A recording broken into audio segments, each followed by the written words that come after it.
Hi folks, what's up ducks? How are you? I hope you're well. Well, here we are. So this is the backdrop that I'm going to use for the political vlogs that I do. I hope you don't mind. It's a bit Spartan at the moment, as you can see. It will be added to it. It's similar to the wall I do for the LGBT plus vlogs. Posters, collage, stuff like that. So that's what I got up here.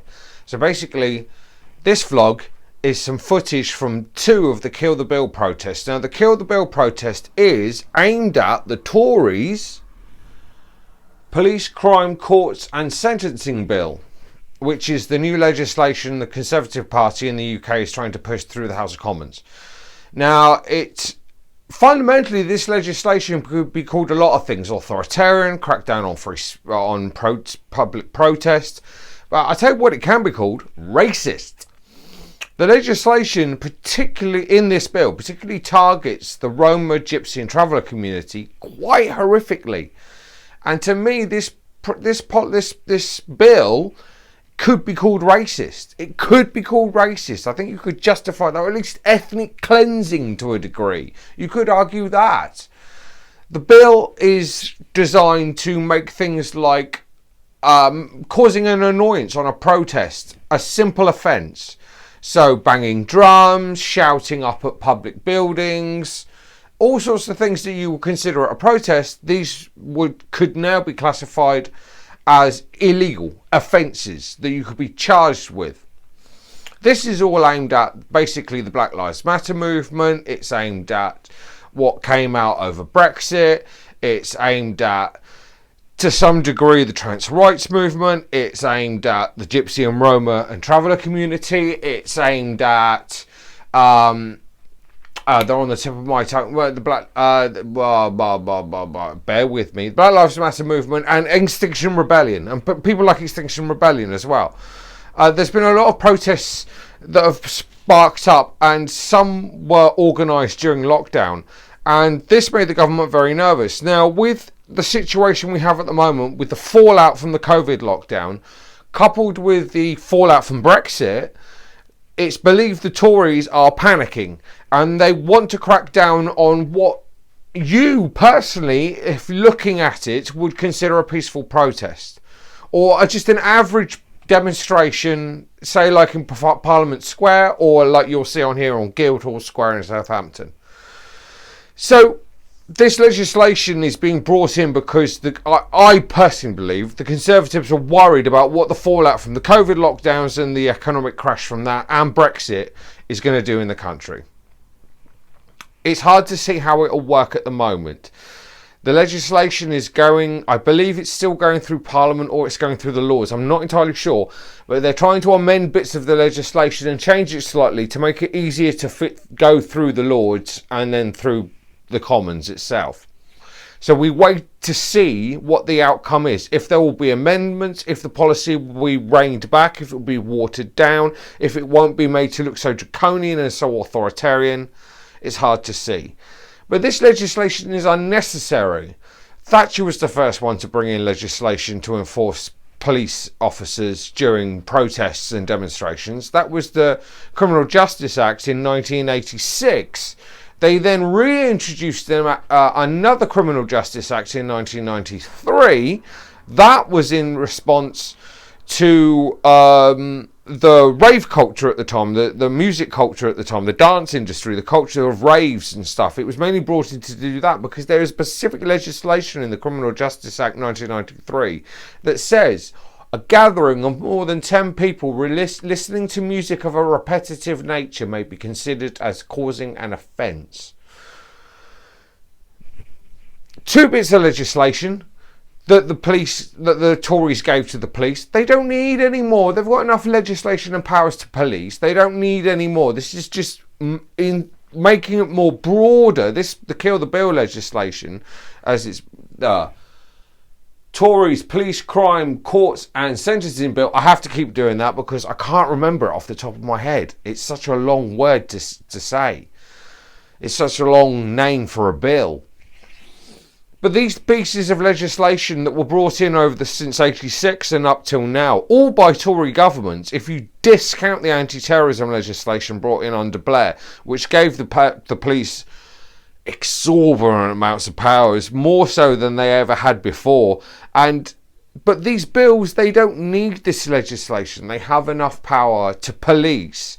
It's just ramping up the charges that someone could incur when protesting and making it easier to stop and crack down on protests. So what you're going to see next is some images of the Kill the Bill protests that were held in Southampton.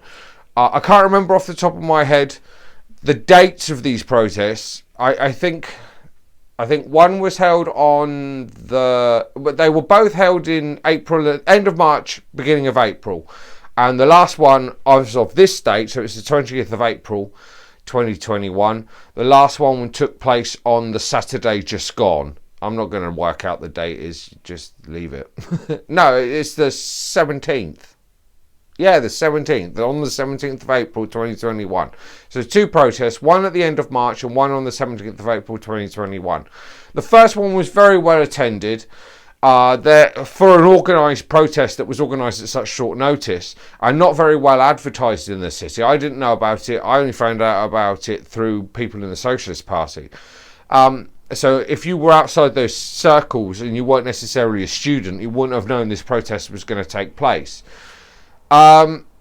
So that was the first one. Very well attended for what it was. It was a good turnout. I was quite impressed. The second one on the 17th of April wasn't such a good turnout. That one was organised by students in Southampton. It wasn't as good turned out as the one on the 17th at the end of March, but as one of the socialist organisers at the protest said, they didn't expect a lot of people to turn up because it was held on the day of Prince Philip's funeral, and also because the momentum to get protests going tends to falter if you're doing protests week after week after week after week. That's just the way it goes. So it wasn't as good turnout, but you'll hear one of the speeches from that protest and you'll hear some of the speeches from the one that was held at the end of March. So look out for them and you may see me on the other side. Okay, folks.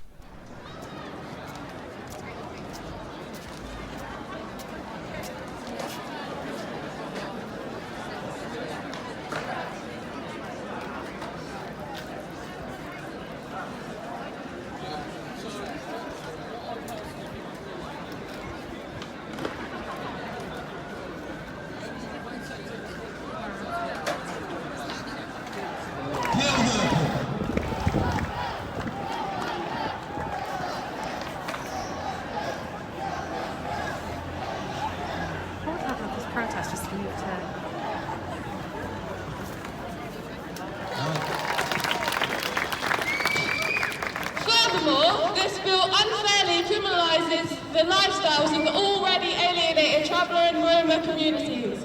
We can't allow this to happen. Lastly, to top all of those facts off, this bill gives 5 years for rape and 10 years for defacing a statue. What matters more to our government? Women or stone?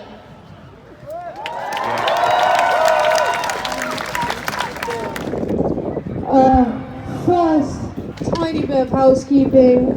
Please make sure you're wearing a face mask and shirt, and you're keeping your distance from other protesters, etc., etc. You know how it be at this point. In the weeks since our last protests, we've seen an extremely muted and frankly respectful reaction from the police towards those publicly mourning the Duke of Edinburgh, compared to the unforgivable scenes seen at the Sarah Everard vigil, only further promoting the idea that it's one rule for the right and another rule for anyone on the left. An inquiry into racism within the police reported no systemic racism within the UK at all. On the very next day, we saw a neo-Nazi police officer charged with links to National Action, the first police officer to be charged with terror offences, but certainly not the only one to be linked with these groups. We won't be allowing that to happen. We are tired, we're angry, but we will not rest until we have killed the policing crime sentencing report bill.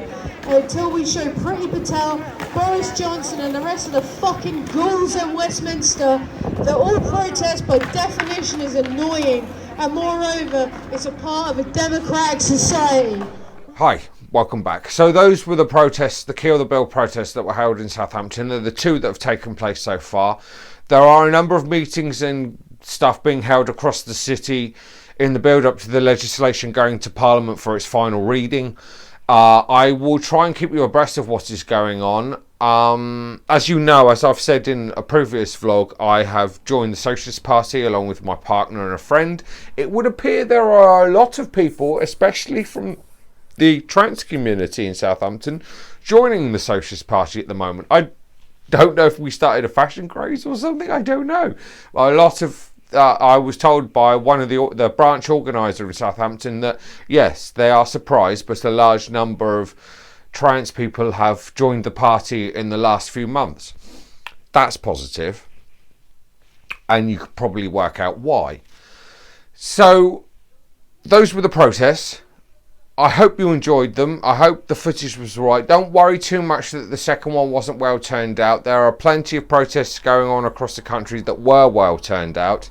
I think the reason why it wasn't as well turned out as the first one, maybe not necessarily with the momentum of having protest after protest after protest rolling every weekend. I think it was more a question of, because it was organised by the students, a lot of the people that were there that I saw, you could say probably were students, and because of COVID there's not that many students in Southampton, and it's April and I believe the students break up or graduate in May, and so a lot of them won't be here. They'd have gone home, they would have been doing other things. So that's probably why the turnout wasn't as great.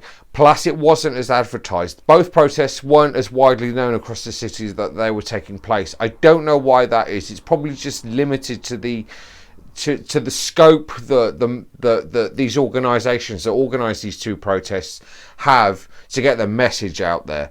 I would say sign up to the Socialist Party's website on Instagram and Twitter and get their news that way. But yes, it was. I am interested. I've sort of talked to the branch organizer in Southampton about how I'd like to get involved with maybe their YouTube channel and some social media. I hope they'll take my advice up. They might not. They might look at my vlogs and think she's crap. Some people do. But yeah, it's a question of content, and it's a question of reach in advertising, and most people don't even know the Socialist Party exists. So until they can get their message further out there through social media and stuff, people aren't going to know they exist. But people don't know I exist. I get random likes on my Instagram page from people I don't know and my followers and my subscribers, but no one knows I exist. I'm in a back closet somewhere in the back of a room in a dark, secluded spot where no one goes. So those were the two protests. I hope you enjoyed them. Hopefully this bill won't get through, and if it does, it's amended to such a degree that it's watered down and not as authoritarian as it originally looks at the moment, But it's hard to tell. With Labour being Labour, they may abstain on the bill. They may be split on the bill. They're not exactly in effective opposition at the moment. So we will have to wait and see, but I will keep you informed. Okay, please, if you're watching this on Instagram TV, please give me a follow. If you're watching this on YouTube, please like, share and subscribe. If you're watching this on Facebook, please like and share. And I will see you again soon. Goodbye, folks.